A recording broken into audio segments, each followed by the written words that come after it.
за влез во Европската унија, пред се, кога се зборува на сите европски јазици, македонскиот влегува во европските јазици, јас немам многу да должам. Ке разговарам на оваа тема со професор доктор Милан Дамјановски, професор на филолошкиот факултет Блаже Конески на катедрата за англиски. Предавате повеќе предмети, меѓутоа тоа ќе го изоставиме како тема.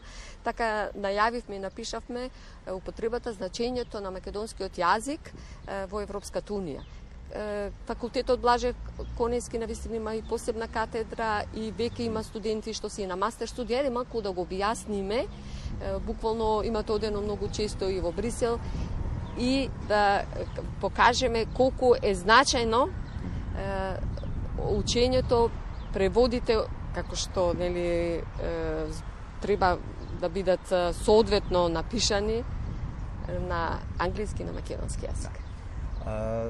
Да, благодарам на што ме поканете денеска да чествам вашата утринска програма.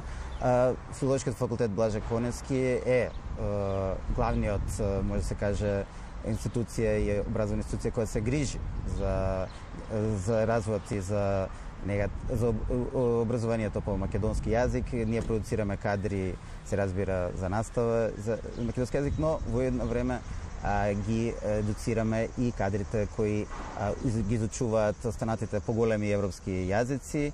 Се разбира, тука е англискиот јазик, тука е францускиот, германскиот, италијанскиот и многу други јазици. И филолошкиот факултет уште од самата независност на Република Македонија има препознаено важноста на преводот и толкувањето во развојот и настапот на меѓународната сцена на нашата држава, како и во пристапот кон Европската унија. Самиот тој развој и пристапот бараат навистина многу труд, не само во оној политички дел, меѓутоа оно што го зборуваме и во јазичниот, односно во толкувањето, во преводот, истина има многу работа. Имаме ли ние кадар, професоре? Да.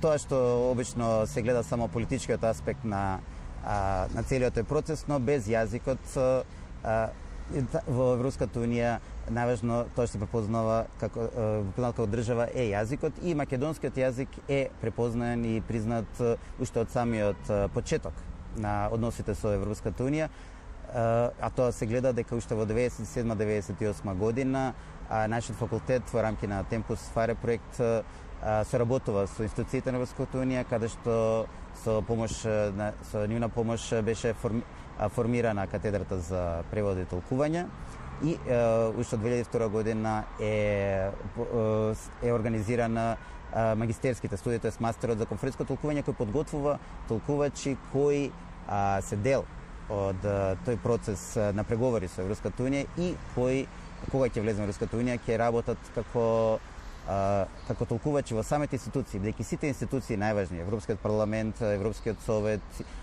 Судот на правда, мора да вработат преведувачи, толкувачи од јазикот на земјите членки. Еве се ова за идните оние што сака да се запишат и веќе што завршиле. Веќе имате, бидејќи повеќе години се отворени овие мастер студии. Сакам да прашам во текот на овие преговори, некако на тесна граница сме и со политичкиот дел, може да најдат вработување? Да, значи во рамките на 20 години ние имавме повеќе од 100 студенти кои не само што магистри работат, туку и активно се вклучија како во толкувањето и работата во толкувачка професија, но и во самите процеси на комуникација помеѓу нашата држава и Европската унија. Имаме околу 15 акредитирани толкувачи, повеќето од нив се произлезени од овој мастер, некои од нив и предаваат, кои на своите, можам да кажам, плеки и своите грла ги изнеса до сегашниот процес. Минатата година знам дека повеќето од нив постојано беа во Брисел. И исто така имаме голема помош, морам да кажем, од Генералниот директорат за толкување, кој овозможува сека година грант. Имаме доаѓаат тука нивни представници да помагаат во обуката и подготовка за акредитацијскиот тест, кој конечно оваа година после долг период се одржа и повеќе од 70 наши толкувачи се пријавија, значи навистина има голем интерес и понатаму ќе биде тој потребен. затоа што се разбира. Одлично. Да, значи ние подготвуваме кадри, но кадри се уште потребни. Знам дека за англискиот има најмногу и кандидати, и пријавени, и воопшто како студенти во прва година. Има ли недостиг на другите групи? Сепак се ти исто така европски јазици? Значи, Европската унија има, знаеме, има 27 јазици, а повеќето од нив, нели, најважни се поголемите јазици како германскиот, францускиот, италијанскиот, полскиот, чешкиот и останатите. Сите тие се покриени во наставната програма на филолошкиот факултет, и како и на мастерот се покриени францускиот, германскиот, италијанскиот, словенечкиот, рускиот, германскиот се разбира, да не го заборавиме.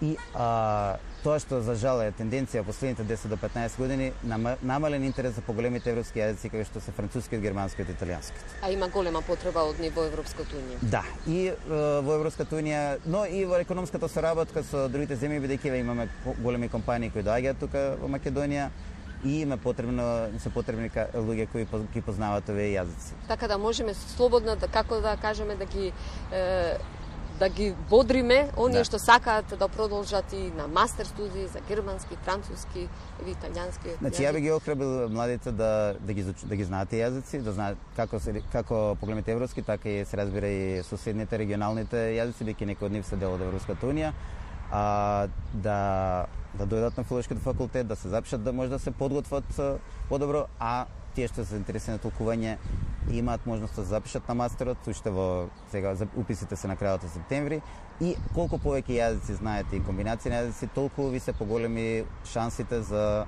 работа и за успех во кариерата. Има ли пред само неколку минути да ни ги објасните и за уписите на мастер студиите, особено за овај век, како да кажам, конференциско толкување? Има ли студенти кои што навистина некако дали расте бројот, бидејќи некако превод и толкување испадна дека е некако поатрактивно во однос на книжевниот дел, сега да не да.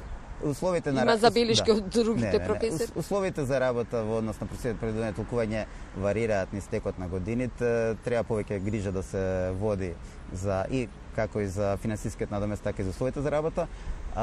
Има интерес, иако малку таа професија не се истакнува, иако ако одите на било каква конференција без толкувач не може да се одржи, имам интерес, секогаш би можело да биде и повеќе, и тоа е многу убава кариера за сите, бидејќи ви може да го запознаете светот, да покриете огромна полена области и да бидете дел од сите модерни текови и кои се. Неколку пати споменавте во септември се уписите за мастер студии. Кои се условите?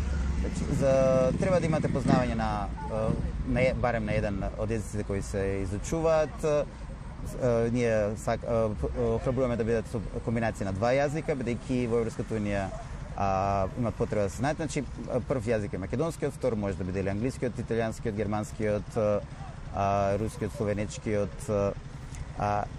Значи, треба, може да имате завршено било кој факултет, значи не мора само филолошкиот факултет, има интервју со представници од СКИК, од директорот за толкување, каде што се гледат вашите вештини, и потоа една година имате интензивен курс каде што ги напредувате вашите способности и вештини во акредитацијско толкување, во конференциско толкување, и ве подготвуваме за тој акредитацијски тест без кој не можете да работите во ЕО институциите. Убаво кажавте, знам дека има голем наплив, повторно ќе кажам, на англискиот. Да, англискиот е секогаш популарен. Може би па и оправдано. Мислам дека најмногу се користи. Да, добро, бидејќи јас работам на таа катедра, тоа е светскиот лингва франка, светскиот јазик, но мораме да водиме грижи за другите јазици, а најмногу за македонски. Бидејќи вие може да го знаете најдобро англискиот јазик, но ако не го знаете вашиот мајчин јазик, нема да може квалитетно да се вршите вашата работа, а и нема да придонесете кон развојот на. Нема да има и соодветен превод.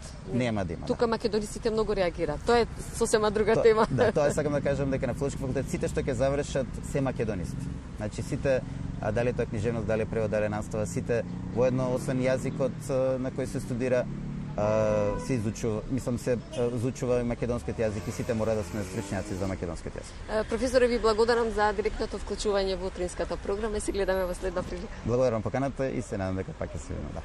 Благодарам уште еднаш. Студио.